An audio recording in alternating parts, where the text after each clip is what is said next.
नमस्कार, math with संकल्प YouTube channel में मैं चंदन सिंह आपका वेलकम करता हूं और हम लोग पढ़ रहे थे प्रॉफिट एंड लॉस।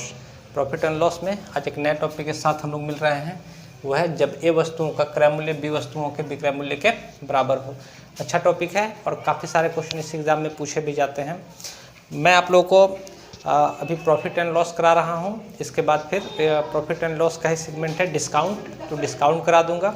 और प्रॉफिट एंड लॉस और डिस्काउंट ख़त्म करने के बाद जो सीजीएल के प्रीवियस ईयर के क्वेश्चंस हैं परसेंटेज के और प्रॉफिट लॉस के, वो मैं आपको करवाऊंगा। तो पहले ये प्रॉफिट लॉस, फिर डिस्काउंट और फिर प्रीवियस ईयर पीवाईक्यू आप लोग का जो सीजीएल का होगा उसको मैं करवाऊंगा।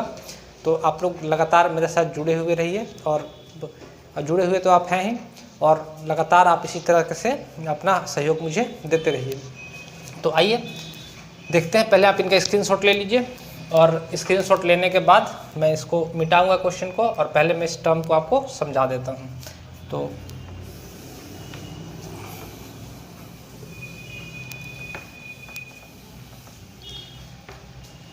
तो क्या ये टर्म है, पहले इसको समझ लिया। कह रहा है कि जब ए वस्तुओं का क्रय मूल्य बी वस्तुओं के विक्रय मूल्य के बराबर हो। इसका मतलब ये कह रहा है कि जैसे कह रहा है कि हम लोग ए वस्तुएं खरीदे हैं, ए वस्तुएं कहते हैं CP of A article CP of A article, ए वस्तुओं का क्रय मूल्य सीपी ऑफ ए आर्टिकल कह रहा है कि बराबर है किसके, तो SP of B article, B वस्तुओं के बिक्री मूल्य के बराबर है। तो SP of B article, B article, article मतलब वस्तु, तो CP of A article is equal to SP of B article. हम लोग ऐसा लिख सकते हैं क्योंकि क्वेश्चन में मेंशन ही है। जब क्वेश्चन हम लोग देखेंगे तो इसको और अच्छे से समझेंगे। जब ए वस्तुओं का क्रय मूल्य बी वस्तुओं के विक्रय मूल्य के बराबर है, तो सीपी ऑफ ए वस्तुएं यानी ए वस्तुओं का क्रय मूल्य बराबर है किसके, तो बी वस्तुओं के विक्रय मूल्य के। आप यहाँ पे देखिएगा कि इस ऑफ से ऑफ कट जाएगा, इस आर्टिकल से आर्टिकल कट जाएगा, और सीपी बटा एसपी क्या हो जाएगा, तो सीपी बटा एसपी हमारा हो जाएगा बी बाई ए। ऐसे प्रश्नों को आप चाहें तो वर्बली भी बना सकते हैं। इन प्रश्नों में ज़्यादा मेहनत होती नहीं है, सिर्फ आपको सीखना ये है यहाँ से इस लाइन से कि जब ए वस्तुओं का क्रय मूल्य बी वस्तुओं के विक्रय मूल्य के बराबर हो। तो आप देखिए यहाँ पे कि सीपी किसको रिप्रेजेंट कर रहा है, तो जो विक्रय मूल्य वाली वस्तुएं हैं उसको सीपी रिप्रेजेंट कर, तो सीपी किसको रिप्रेजेंट कर देगा, इस बी को, और एसपी किसको रिप्रेजेंट कर देगा, तो इस ए को। आपको सिर्फ इतना ध्यान रखना है और इतने के बाद आप यहाँ से क्वेश्चन सारा बना सकते हैं। अब इसमें हमको प्रॉफिट या लॉस अगर बात करेगा,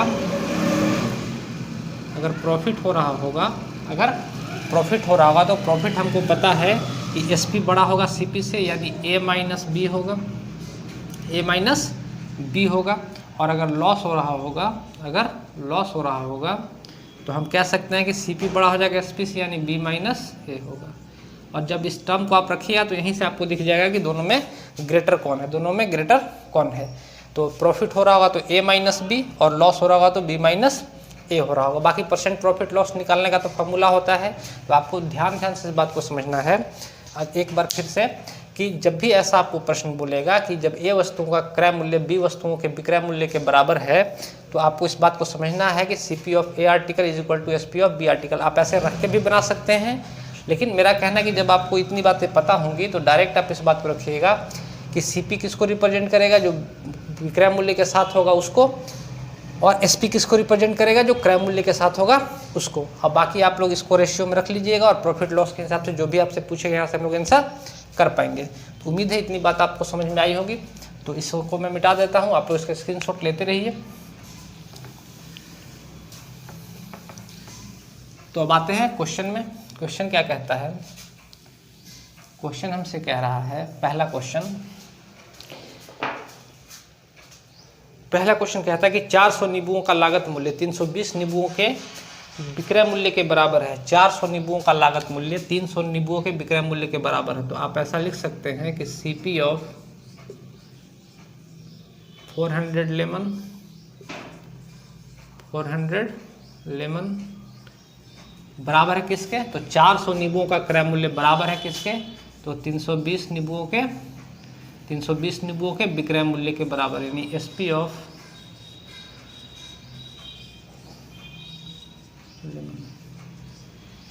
एसपी ऑफ 320 लेमन। तो आप देखिएगा यहाँ से कि ऑफ से ऑफ हमेशा कटेगा और इस जो आर्टिकल होगा वो कटेगा आपका। बचा क्या हमारे पास, तो सीपी और इस एसपी को नीचे ले आएंगे तो सीपी बाई एसपी। यहाँ पे आप देखिएगा कि ये 320 और ये 400 नीचे चला जाएगा तो बाई 400। अब यहाँ से हमसे पूछ रहा है कि प्रतिशत लाभ या हानि ज्ञात करो। तो लाभ का ऐसा है कि सीपी कितना हो गया 320 और एसपी कितना हो गया 400, यानी एसपी बड़ा है तो हम लोग देख रहे हैं भाई यहाँ हमको लाभ हो रहा है, तो कितने का लाभ हो रहा है, तो 80 का लाभ हो रहा है। कितने का लाभ हो रहा है, 80 का। तो लाभ और हानि निकालते किस पर है, क्रय मूल्य पर। तो क्रय मूल्य कितना है हमारा 320, तो परसेंट प्रॉफिट निकालना है तो मल्टीप्लाई बाई 100। ये 0 से 0 कट गया, 8 चौका 32 और 4 से इसको काटेंगे तो 25 बार में, तो 25% हमारा आंसर है। प्लस में आ रहा है, इसका मतलब है कि 25% का फायदा हो रहा है यहाँ पे। उम्मीद है इतनी बात आपको समझ में आई होगी। सेकेंड नंबर क्वेश्चन देखते। अब देखिए इसके एक चीज़ को और समझिएगा कि जैसे जब क्वेश्चन देगा तो इतना हमको लिखने की आवश्यकता होती नहीं है। अब डायरेक्ट इस बात को यहाँ से हम लोग समझ सकते हैं कि जैसे क्वेश्चन में कह रहा कि 400 वस्तुओं का क्रय मूल्य 320 वस्तुओं के विक्रय मूल्य के बराबर है, तो हम यहीं से इस बात को समझाएंगे सीपी किसको रिप्रेजेंट करेगा 320 को और एसपी किसको रिप्रेजेंट करेगा तो 400 यानी सीपी के साथ जो होगा वो एसपी को रिप्रेजेंट करेगा और एसपी के साथ जो होगा वो सीपी को रिप्रेजेंट करेगा। नेक्स्ट क्वेश्चन जो हमारा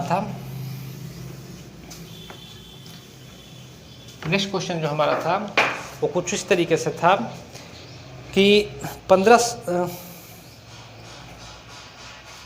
15 मेजों का लागत मूल्य 20 मेजों के बिक्री मूल्य के बराबर है। 15 मेजों का लागत मूल्य 20 मेजों, हम एक बार लिखते चले जा रहे हैं, आपको लिखने की आवश्यकता नहीं है। आप जब क्वेश्चन बनाने बैठिएगा देखिएगा कि आपको वर्बली ही क्वेश्चन बन रहा है। कह रहा है कि 15 मेजों का लागत मूल्य यानी सीपी ऑफ 15। अब मेज यहाँ पे नहीं लिख रहे हैं, क्यों नहीं लिख रहे हैं कि मेज से मेज तो हमेशा कट जाना है, सेम चीज़ का देगा वैल्यू, कितने मेजों का क्रय मूल्य इतने मेजों के विक्रय मूल्य के बराबर है। और यहाँ पे ऑफ भी लिखने की जरूरत नहीं कि हमको ऑफ से ऑफ कट जाएगा। तो आप डायरेक्ट इस बात को ऐसे लिख सकते हैं कि 15 CP इज इक्वल टू, कह रहा 20 मेजों के बिक्री मूल्य के बराबर है तो 20 SP। आप ऐसे इसको लिख सकते हैं।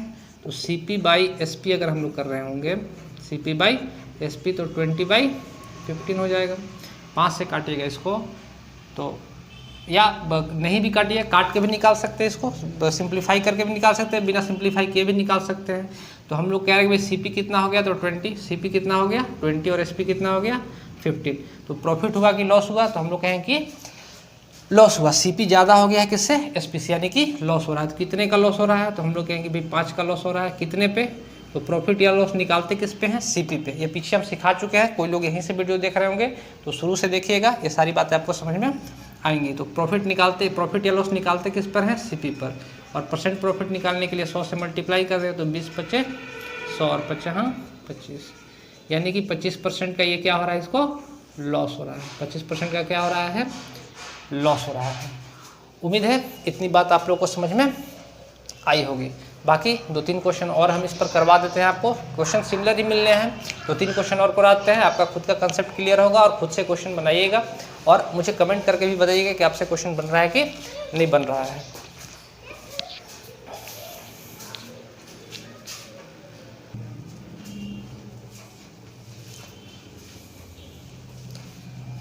तो 2 क्वेश्चन और हैं, वो आप लोग कोशिश कीजिए कि आप लोग खुद से इसको बनाइए, फिर बना के देखिएगा।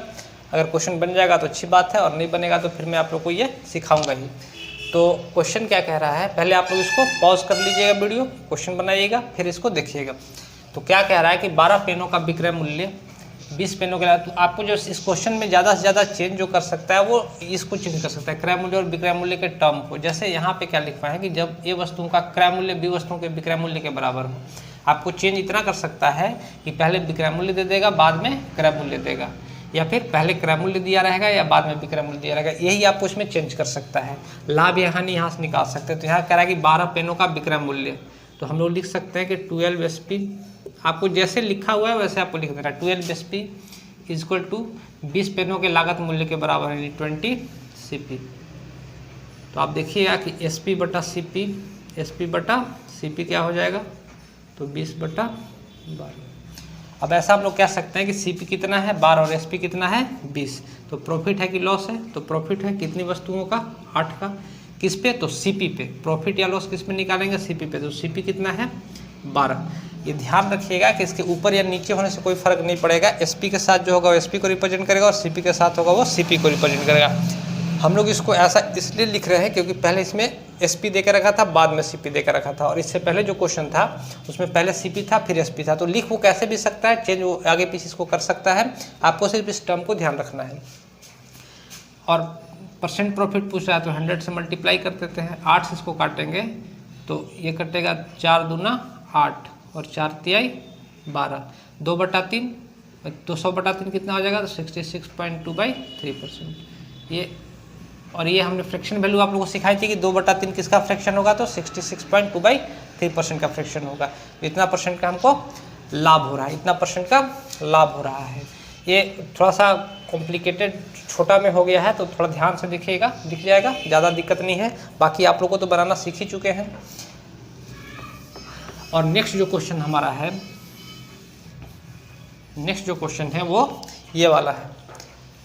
तो क्या कहता है कि यदि 10 वस्तुओं का बिक्री मूल्य 13 वस्तुओं के लागत मूल्य के बराबर है, फिर कह रहा है कि 10 वस्तुओं का विक्रय मूल्य, यानी हम लोग ऐसा लिख सकते हैं कि 10 SP इज इक्वल टू 13 वस्तुओं के लागत मूल्य के बराबर है 13 CP। 13 CP। तो हमसे कह रहा है कि SP/CP क्या हो जाएगा, SP/CP क्या हो जाएगा, तो 13/10 हो जाएगा। 13/CP कितना है 10, SP कितना है 13। प्रॉफिट है कि लॉस है, तो प्रॉफिट है कितने का, 3 का। किस पर, तो 10 पर। तो 100 पर कितना प्रॉफिट हो जाएगा, तो हम लोग कहेंगे 100 पर हो जाएगा, 0 से 0 कट गया, यानी 30% का, यानी 30% का प्रॉफिट है।